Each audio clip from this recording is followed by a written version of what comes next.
1948. And my future wife, Myra, and I both decided we are going to volunteer to come to Israel. We got married and we came over as a married couple. The South African contribution to Machal really was quite an outstanding contribution. There were 4,000, the actual figure for which we have a database, there were really 4,800 Machaniks who came from 58 countries. From some of the countries there were just one or two or three. But nevertheless, they represented their country. And just to be on the conservative side, we say there were about 4,500 Machaniks. But they definitely came from 58 countries.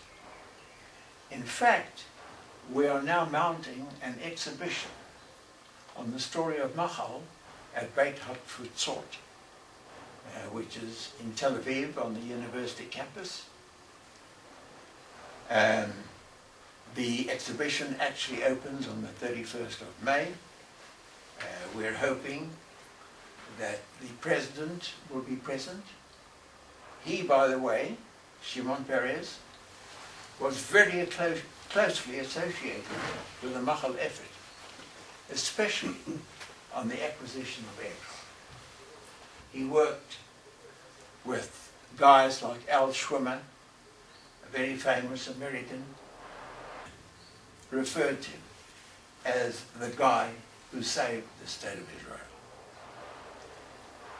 You folks may remember that there was a United Nations embargo on the export of arms to the Middle East, which affected Israel very badly.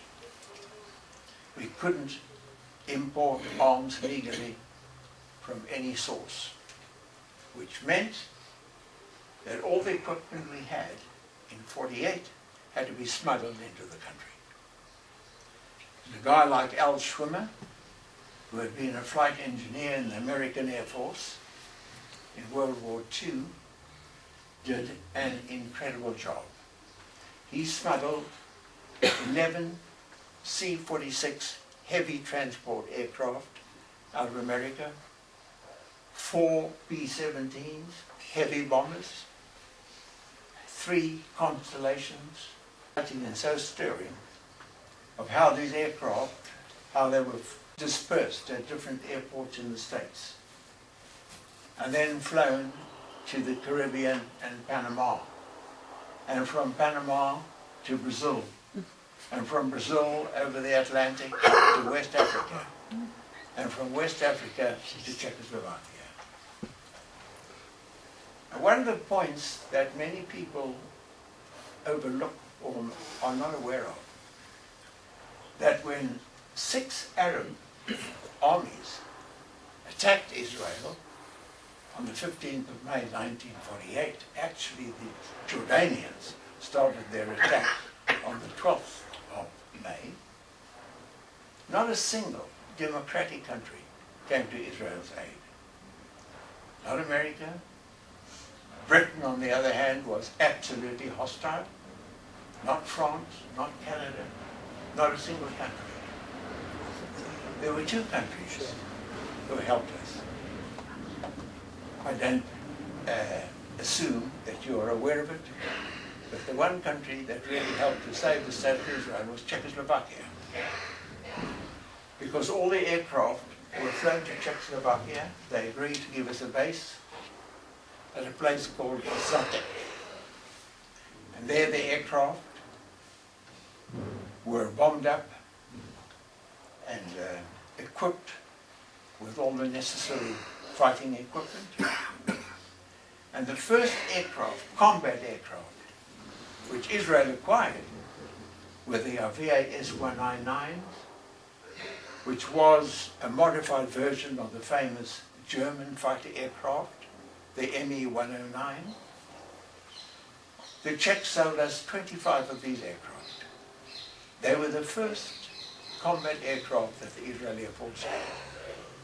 very difficult aircraft to fly, very dangerous aircraft to fly, but nevertheless, the first formation of 4 of their S-199s stopped the Egyptian army at Ashdod, which is 30 kilometers from Tel Aviv. The Egyptian army had penetrated right up to Ashdod. And these 4 of their S-199s attacked the German army, the Egyptian army, with bombs and cannons and guns, and stopped the Egyptian army at Ashdod. And then we got the further supplies of aircraft. The B-17s were flown in on the 15th of July 1948, and we said that their flight from Czechoslovakia to Israel would be a bombing mission.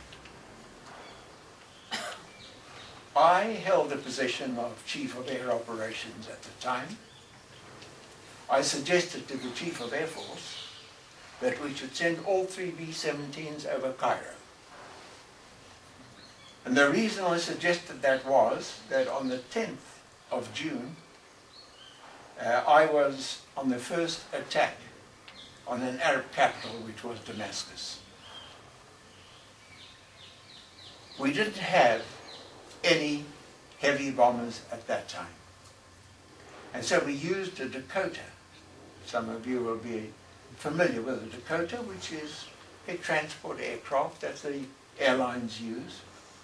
And we stripped all the seats out, and we loaded it with 80 kilo bombs and a lot of incendiaries, and we went over Damascus. And we did 6 runs over the city to give them the impression that there were a number of aircraft in the air, and we left a number of fires burning.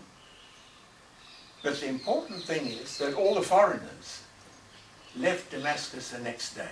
They said this is no longer a healthy place for us. So when the B-17 operation was planned, and I suggested to the Chief of Air Force, let's send 3 B-17s, which are heavy bombers, over Cairo. I said if one Dakota had such a tremendous psychological effect on Damascus, just imagine the impact of 3 B-17s over Cairo. He gave the matter very careful thought, and he said, you know, we can't be sure what the anti-aircraft defenses over Cairo are like. We can't take that risk. Which was a very fair, rational decision, I think. So one went over Cairo. We went for King Farouk's palace. We missed by about 100 meters. One went to Gaza, which is of course in the news every day, and one went to El Arish, which was an important army base in the Gaza area. As I said, one could never have imagined at the end of World War II that